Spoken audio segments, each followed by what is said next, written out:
I am accomplished. I am enough. We speak these things to ourselves because we know the root of people pleasing is a low self-worth, a low self-value, usually stems from some form of neglect in our past. Hey loves, welcome back to my channel. It's your girl Aisha. We're back with another video, and let's call this a Mindfulness Monday clip. I'm thinking about the concept of people pleasing. It's something a lot of us, especially women, have had to deal with and to overcome, especially societies living in patriarchal systems, which is majority of the world, I would say, is not living under a matriarchy. They're living under a patriarchy or other. And it is not easy to get over being a people pleaser because we are conditioned as women from birth to take care of and make others around us feel more comfortable and more at peace with our presence and with our services. So let's talk about maybe ways to recognize that you're a people pleaser. I think the most obvious things that show that you are a people pleaser is that you go out of your way to make someone else happy. You're overly generous or kind. You get uncomfortable when you need to deal with a conflict. And again, that could be other things, but right now we're discussing the general idea. So that means multiple factors would contribute to being a people pleaser. So you have to have, you have to just, exhibit more than one of these signs that I'm saying. And again, of course, I'm not a mental health professional. So if you need mental health professional help, please seek out someone who is licensed and who can help you. I am just a girl who has overcome being a people pleaser, and I want us ladies to level up and live our best life. And in order to do that, we can no longer be people pleasers, right? So we left off on you have troubles with conflict resolution. You get uncomfortable, you ignore it, or you may not have the right wording to solve problems when they arise. Another sign that you are a people pleaser is you attend events, parties, gatherings that you do not want to go to, but you're doing it because you don't want to let the host down. You are always giving more in relationships, whether that is with gifts. You're the one always giving gifts to your friends for their birthdays, and you are giving thoughtful gifts. They don't give you thoughtful gifts. They may give you something that's not useful for your life. Maybe you're the one always reaching out to your parents and they're never reaching out to you. You're always trying to extend the olive branch, but they're never doing the same. What else? At work, you're overextending yourself and trying to complete all the tasks. When your coworker or your team member is sick, you're taking up their task instead of letting someone else on the team take them. You are trying to suck up to the boss, making sure the boss knows that you're a hard worker and that you are a team player. You're always striving to be, the best in your career. And again, that is another thing that us Black women especially have to go through, because we are always told we have to be the best. And it's true, because if we are not the absolute best in a setting with other non-Black people, sometimes we are overlooked, overshadowed, or sometimes they expect us to do more of the work. So we have a lot of different barriers and factors to figure out in the career aspect. What else? Or they may even think of us as less experienced or less qualified, even though we have, in our United States of America, Black women are the most educated, meaning we have the most degrees out of any other demographic in the United States. So they still try to play us like we are less qualified, even though we are usually the most qualified, have the most experience, and most of us have been working since we were in high school. What else is another sign you're a people pleaser? You're willing to do work for free or discount your service prices for people because you don't want to make them feel bad, or you want to make sure that they can enjoy your services or your product, but you don't think that they can afford it. So you're going to discount it or give a promotion that is not deserved or does not actually benefit you as the business owner. Another sign you may be a people pleaser is in a romantic relationship. You may be performing sexual acts that you typically would not do, but you're doing it to please that person sexually. You may be, again, the one who is consistently reaching out, planning dates, maneuvering, compromising, but you're not getting that in return, and you're also not feeling like you are wanted or cared for or respected. It's just kind of one-sided. So those are all signs, and of course there are many more. Please feel free to leave some comments if you notice one that is a big sign of a people pleaser that I did not say. Please leave it in the comments. So let's talk about kind of how this comes about. And it starts young. For example, I know some cultures, women are expected to be the homemakers. And as children, as the sisters, as the daughters, they're expected to take care of the family. They're expected to clean, cook, do the laundry for their brothers or their grandparents if they're living in a multi-generational family household. Women are expected to be the ones to bring peace. So if you live in a family that has a lot of trauma, maybe one of your siblings is dealing with something mental health wise, or maybe they are causing a lot more dramatic family, let's say, shame, or they are creating a lot of friction in the household. Maybe it's a parent that is doing this. Maybe you live with a narcissist parent. Maybe you live with a parent who has got bipolar disorder. Maybe you live with a parent who's got extreme depression. Maybe you are living in this environment like a group home or a foster home. So you decided that you're going to be the peacemaker in whatever environment you're in. So if that's in the house, because you have this sibling or you have this parent who's creating so much friction, you decided to take up the role and the position to bring peace into the house. You're the one who's decided, okay, I'm going to cook dinner for all my siblings because my mom is still sleeping in the bed and she's not going to do it. Or my brother has a football game. I'm going to make sure he has all of his jerseys clean. He's ready to go. He's got his cleats. Everything is set up. Or I'm going to make sure everyone in the house is happy, check in on everyone. Whenever someone needs something or asks for something, you're going to be the one to fulfill it and do it because you just want peace in the house. You do not want to deal with the stressors and that anxious feeling of conflict. So you're the one who's going to make sure everyone's okay. That is something that is formed in childhood. So you're going to have to overcome that and deal with it whatever way you think is best for you. Another way that this is created is parents that encourage their kids to do things they don't want to do.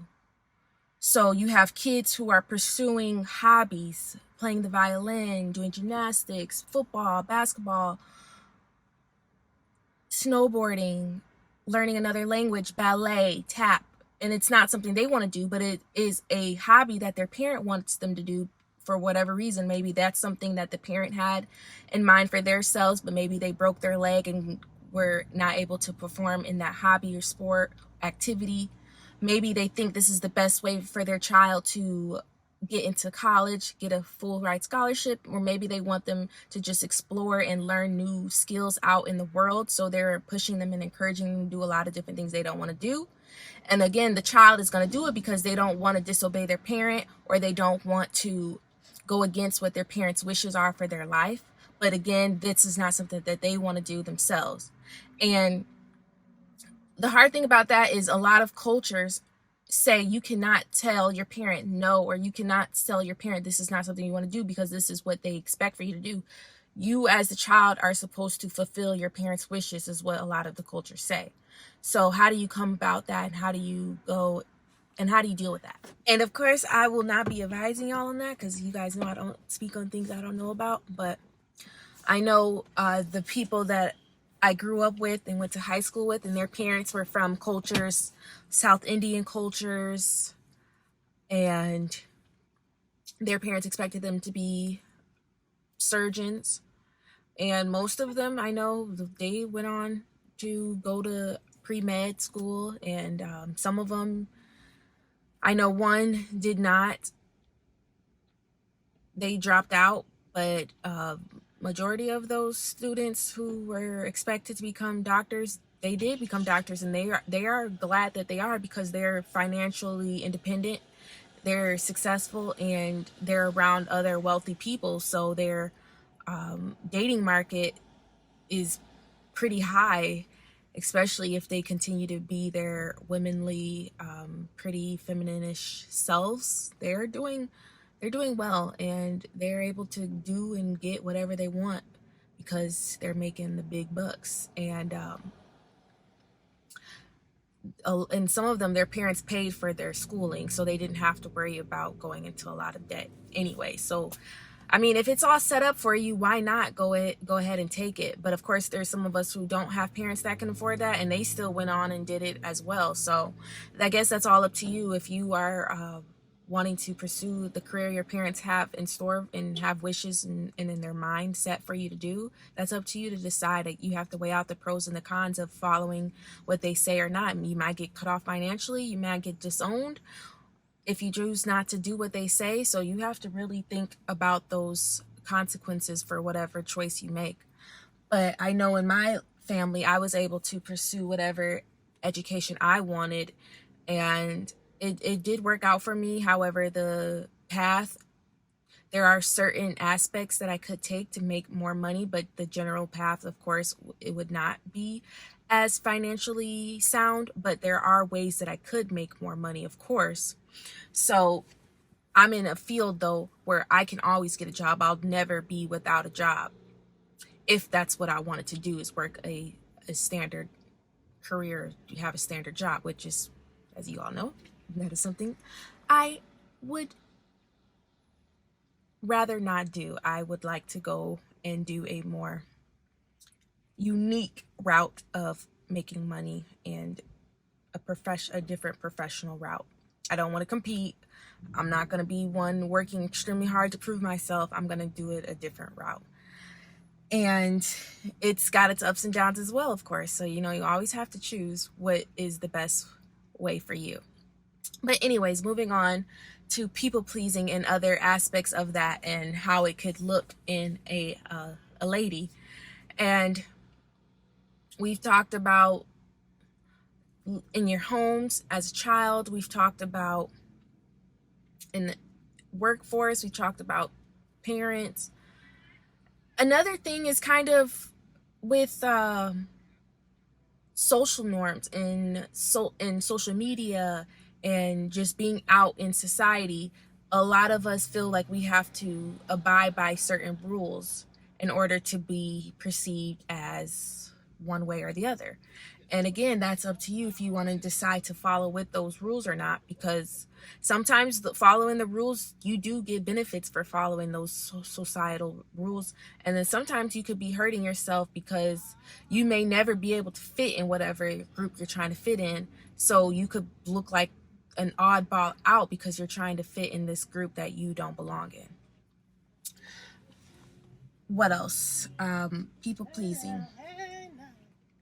So a way that I go about avoiding it is boundaries, of course. It's always boundaries. It always goes back to boundaries.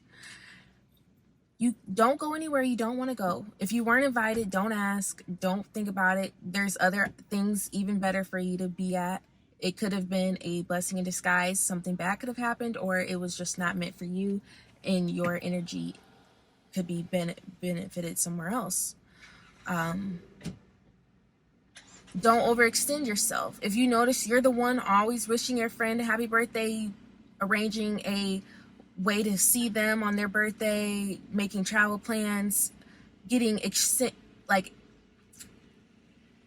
gifts that are extremely thoughtful, matching up to their hobbies and their favorite things, but they don't do that for you. They do the bare minimum of a gift card, or they do the bare minimum of a text. Then you need to keep that in mind. This may not be someone you should do that for, or they may not appreciate or value that. They may value something else. So you have to figure out what is that person's love language and follow through with what their love language is. Like, as you all know, my love language is gifts and acts of service. So people that send me text messages saying happy birthday, it's not saying I'm not appreciative, but it's not wanted or needed. I won't feel any way. Like, I know a lot of people are like, if you don't wish me a happy birthday, I'm never going to talk to you again, or I'm making sure I don't ever wish you a happy birthday, or you're crossed off on my shit list. I'm not that way. If you wish me a happy birthday, okay, that was thoughtful of you. But if you don't, I don't care, because I'd rather you send me a gift card, plan for us to go out to eat together, plan for us a quick little mini weekend getaway, or do something nice for me in my house, or take care of a bill for me. That's my love language. So I'm going to appreciate something that is actually beneficial to me over what you think is beneficial, just because for some reason our society has said that we have to wish people a happy birthday, and if we don't, we're evil and we're no longer their friend, which is ridiculous. Another example of that is, like, I don't ever post, like, on Facebook. I don't have my birthday on there for people. I don't post like, wish me a happy birthday. I may, of course, if I'm on vacation or I'm on a trip or I look really pretty on my birthday, I'm gonna post a picture of me, but I'm not gonna be like, it's my birthday, you better wish me happy birthday or else blah blah blah. That's childish to me, honestly. I think it's immature, and I think we should have grown past that by now. We're too old to be expecting people to do things. We all have our own lives. Everybody has stuff going on. So your birthday does not mean the world stops and that everyone should be reaching out to you. That's just my personal thoughts. But of course, the ones that do, well, thank you. We appreciate your time of thinking about us. Another way that we can stop people pleasing is boundaries with our relationships, in a sense of, if you know you aren't going to be sleeping with this person until you get to this goal that you have set for the relationship, whether that's financially, whether that's you meeting someone in his family, whether that's you guys going on a certain trip, whether that's how many gifts he's getting you and the value of the gifts, whatever your goal is for the relationship, whether it's to be engaged, move in, you are not going to sleep with this person until you get to that goal. And you are not going to allow yourself to spend the night. If you know you are following this, that means that you're going to make sure you don't get too drunk and you don't end up staying the night because you can't get home, and then you end up sleeping together. You're going to make sure you have a plan for when you go out with this person.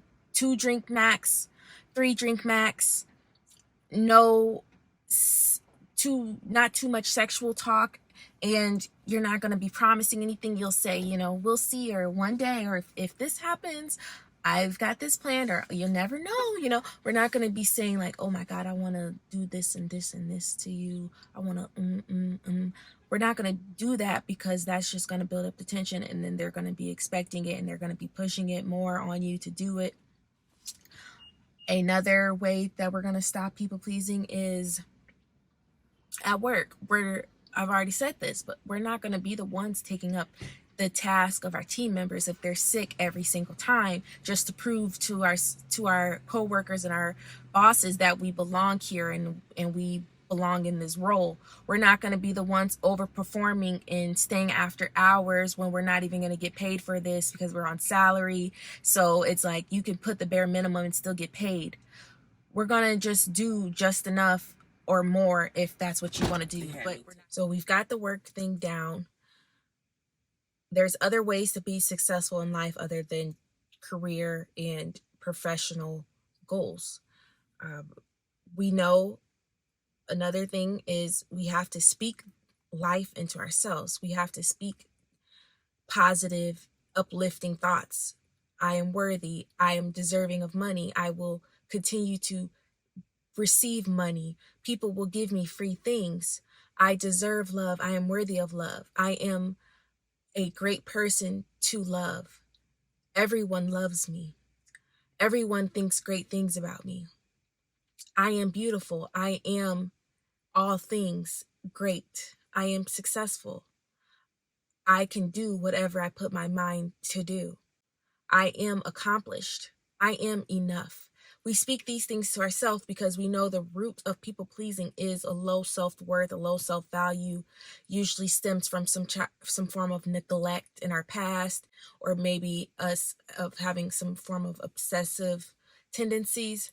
So if we have to speak into ourselves that we are deserving, we are worthy of it, so we won't even continue these people pleasing acts, because we won't need to anymore, because we know who we are. We know we deserve the best and only the best, and we are only going to be in places where we are wanted.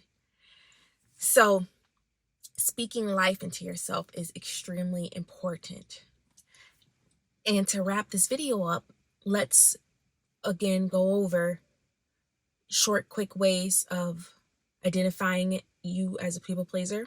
It's you are overextending yourself in relationships, career-wise. You're doing more than what people do for you. You are trying to make sure everyone is happy and that everyone likes you. You are breaking your own boundaries and expectations. You don't deem yourself as worthy, and you are the problem solver. Now, how we stop doing that is we set boundaries. We only go to where we are wanted, invited, and where we want ourselves to be at. We are only performing at levels that we deem we should perform at. We're not going to accept other people's performance expectations and put those on ourselves. We're going to pursue the things that we think is best for our happiness, our lives, and whatever we think, if it's a financial reason, we're going to pursue whatever is the best financially for us. But again, we're always going to think of the consequences of not following other rules or expectations that people have put on us. We're always going to think of the best decision for ourselves, if we are able to, of course, because if you don't, sometimes, like I said, you may get cut off financially, you may get disowned, you may be kicked out the house. So we're going to weigh out the pros and the cons. We are going to set plans for our dates and our goals that we have for our partners. We are not going to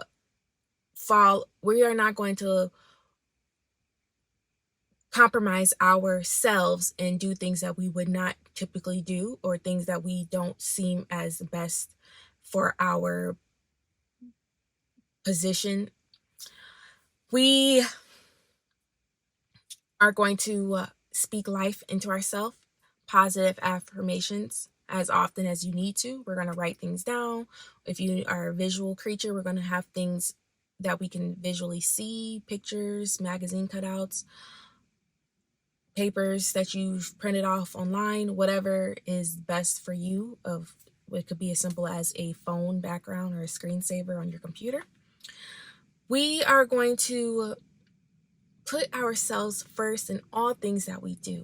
That will stop all forms of people pleasing, because if it's not beneficial, we're not going to do it. Unless it's for our little loved ones, our little children, or someone of that aspect that needs us to kind of do a little bit more for them in that moment. But it's not going to be a consistent thing. We're going to cut off all those negative peoples in our life, all those people that cause harm to ourselves. We are going to cut them off and do it the safest way possible. And we are no longer people pleaser. At the end of this video, you have worked through it and you know what the signs are. If you didn't know, you know how to stop. And we know as women how we're going to encourage our family members and our loved ones around us, how they can not be people pleasers. We're not going to force them to call up mommy and mommy Mommy T and Uncle Ro that they don't know and force them to say happy birthday to them, or force your child to give someone a hug. We're going to treat our children like they are human beings and they have their own mind and they have their own wants and wishes in life. We're not going to force them to do things they don't want to do, because that in the end creates a human people pleaser, which is going to be harmful to them in their life. They're going to be used by users, and they're going to have a more oppositions in life when they could have avoided those things if they would have put their best interests first and foremost in their life. So make sure you all like, subscribe, share this video. I'll see you all in the next one, and I hope you all have a great evening or day.